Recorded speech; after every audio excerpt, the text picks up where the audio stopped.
இயேசு கிறிஸ்துவின் இனிய நாமத்தினாலே அன்பு சகோதர சகோதரிகளுக்கு என் அன்பின் வாழ்த்துக்கள். இந்த 40 நாளும் தேவனுடைய அங்க மகத்துவத்தை பார்த்து கொண்டு வருகிறோம். இன்றைக்கு அவருடைய அங்க மகத்துவத்தில் முகத்தை பார்க்கிறோம்.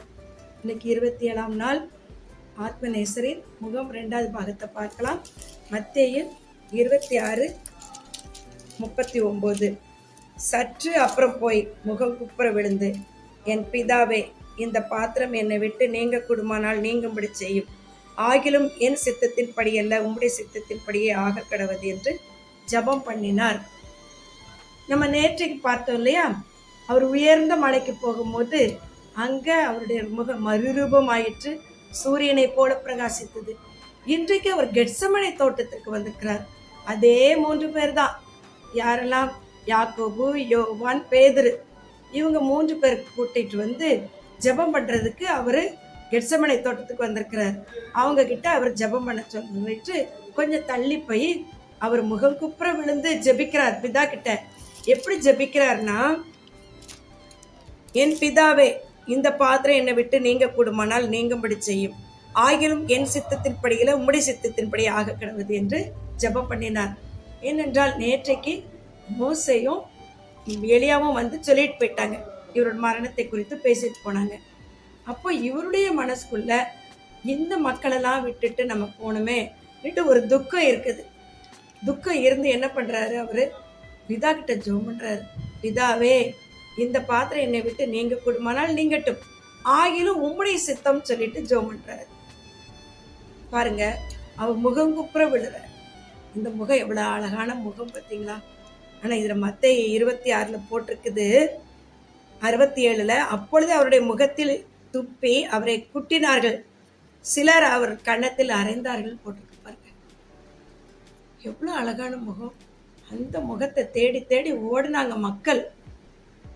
2 அப்பத்தை 2 மீனையும் 5 அப்பத்தையும் அவர் எடுத்து ஆசீர்வதித்து 5000 பேருக்கு கொடுத்தாங்க. அந்த 5000 பேர் கூட அதுல ஒருத்தர் கூட இல்லையா, ஏசப்பாவுடைய முகத்துல இப்படி அறையிறாங்களே, தடுக்கிறதுக்கு நிக்கலையா? யாருமே இல்லையே. அப்படி மக்கள் நன்மையெல்லாம் மறந்துடுறாங்க. திருப்பி அடுத்தது பார்ப்போம். 42ஆம் வசனத்துல அவர் மறுபடியும் 2ஆம் தரம் போய், என் பிதாவே, இந்த பாத்திரத்தில் நான் பானம் பண்ணினொழிய இது என்னை விட்டு நீங்க கூடாதாகில் உம்முடைய சித்தத்தின்படி ஆக கிடவது என்று ஜெபம் பண்ணினார். திருப்பியும் சீஷர்கள்கிட்ட போய் நீங்க விழித்திருந்து ஜெபம் பண்ணுங்கள் சொல்லிட்டு திருப்பியும் முகம் குப்புற விழுந்து ஜெபம் பண்றார். பிதாவே, என்னுடைய சித்தம் அல்ல, உம்முடைய சித்தம். இந்த பாத்திரத்துல நான் பானம் பண்ணணும்னு நீங்க நினைச்சீங்கன்னா அதுபடி நடக்கட்டும்னுட்டு. இது மார்க்கு 14:65 நம்ம பார்க்கலாம். அதுல என்ன போட்டிருக்குதுன்னா, மார்க்கு 14:65, அப்பொழுது சிலர் அவர் மேல் துப்பவும் அவருடைய முகத்தை மூடவும் அவரை குட்டவும் ஞான திருஷ்டினாலே பார்த்து சொல்லி என்று சொல்லவும் தொடங்கினார்கள். வேலைக்காரரும் அவரை கன்னத்தில் அறைந்தார்கள். இந்த கண்ணம் எப்படிப்பட்ட கண்ணம்னுட்டு உன்னத பாட்டுல அழகா போட்டிருக்குது பாருங்க. அவ்வளவு அழகான கன்னத்துல இந்த வேலைக்காரர்கள் எல்லாம் அரைஞ்சார்கள் போட்டிருக்கு. எத்தனை பேர் இவரை ஓடி இவர்கிட்ட நல்ல நல்ல சுகத்தை பெற்றிருப்பாங்க. கண்ணெல்லாம் அவருக்கு மற்றவங்களுக்கு கொடுத்துருக்குறாங்க. ஏசப்பா இவ்வளோ சுகத்தை கொடுத்துருந்தோம், அதுல ஒருத்தர் கூட ஏன்பா கண்ணத்துல அரைகிறான் கேட்க மாட்டாங்களா? கண்ணு தெரியாதவங்க, கண்ணு பார்வை அடைஞ்சு ஏசப்பா பின்னாடியே வந்தவங்க, அதுல ஒரு கண்ணு தெரிஞ்சவங்க கூட ஓடி கேட்கக்கூடாதா? ஏன் கண்ணத்துல அரைகிறன்னுட்டு கேட்கக்கூடாதா? நன்மையை பெற்ற நம்ம அவருக்கு தீமை நடக்கும் போது நம்ம நன்மையை அவர்களுக்கு போய் செய்யணும்ல. ஏன் ஏசப்பாவை அடிக்கும் போது யாரும் தடுத்து நிறுத்தல? 3ஆம் தரையும் பார்ப்போம். நம்ம 3ஆம் தரையும் சீஷர்கள்கிட்ட போய் சொல்றாரு, விழித்திருந்து ஜெபிங்கன்னு சொல்லிட்டு அவர் மறுபடியும் அவர்களை விட்டு போய் 3ஆம் தரமும் அந்த வார்த்தையை சொல்லி ஜெபம் பண்ணுறார். எந்த வார்த்தை? என் பிதாவே, இந்த பாத்திரத்தில் நான் பானம் பண்ணினால் ஒழிய இது என்னை விட்டு நீங்க கூடாதாகில் உம்முடைய சித்தத்தின்படி ஆக கிடவது என்று ஜெபம் பண்ணிட்டார். பிதாவுக்கு இவரை தான் கொடுத்துடணும், பலியாக கொடுத்துடணும்னுட்டு அவர் நினச்சிட்டார். ஏன்னா மக்கள் பலி செலுத்தி ஏழையா போயிட்டாங்க. அப்போ இவங்களுக்கு பலி செலுத்திருக்க ஆடு இல்லை, அதை வாங்குறதுக்கு காசு இல்லை.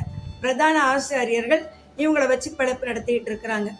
அப்போ காட் வந்து என்ன பண்றாரு, தன்னுடைய ஒரே பேர்ன குமாரனை பலி செலுத்துறதுக்கு சித்தம் கொண்டுட்டுறாரு. சித்தம் கொண்டாதான் இவருடைய ரத்தம் பாவத்தை நீக்கி சுத்திகரிக்கும்.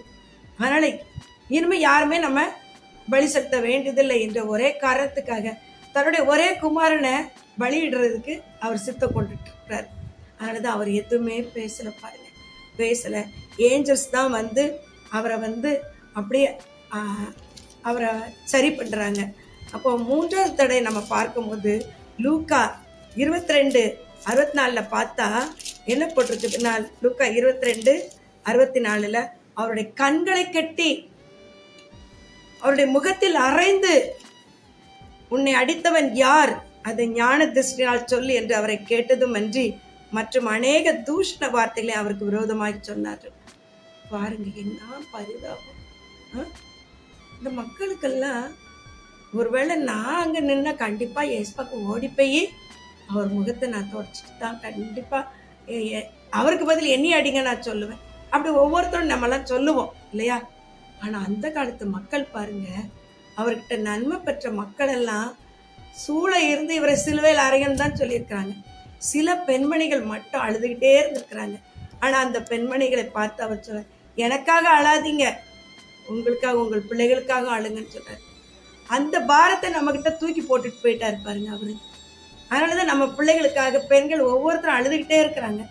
என்னுடைய பிள்ளை படிப்புக்காக, என்னுடைய பிள்ளை வளர்ச்சிக்காக, என்னுடைய பிள்ளை ஃபியூச்சருக்காக, என்னுடைய பிள்ளை கல்யாணத்துக்காக, குழந்தை பிறக்கிறதுக்காகன்னுட்டு ஒவ்வொரு பெண்களும் அந்த காலத்துலேருந்து அழுதுகிட்டே தான் இருக்கிறாங்க. இது பெண்கள் மேலே விழுந்த ஒரு பாரம், ஒரு கடமை. அதனால பெண்களாகிய நம்ம ஒவ்வொருத்தரும் அவருடைய முகத்தை நம்ம பார்த்து, எனக்காக தானே அடி வாங்கினாரு, எனக்காக தானே முள்முடி சூட்டப்பட்டாரு, எனக்காக தானே கண்ணை கட்டிட்டாங்க, எனக்காக தானே துப்பப்பட்டாரு சொல்லிட்டு ஒவ்வொரு குடும்பத்தினரும் நம்மளை ஆராய்ஞ்சு பார்க்கணும்.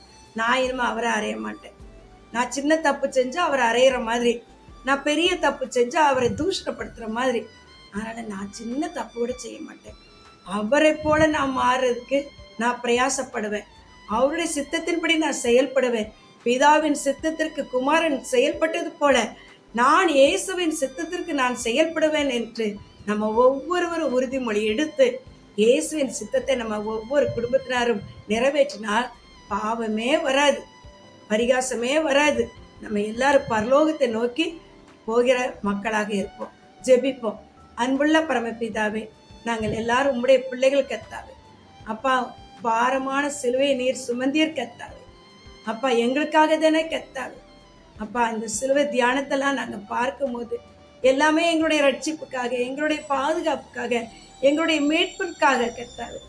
கர்த்தாவே, நாங்கள் இனிமேல் உம்மை அறைய மாட்டோம் அப்பா, உம்மை துப்ப மாட்டோம் அப்பா. நாங்கள் உம்மை நேசிக்கிறோம் அப்பா, உம்மில் நாங்கள் அன்பு கூறுகிறோம் அப்பா. எல்லாம் அன்பும் வீண் கர்த்தாவே. தேவனுடைய அன்பே மெய் என்று நாங்கள் உண்மையில் சாய்ந்து கொள்கிறோம் அப்பா.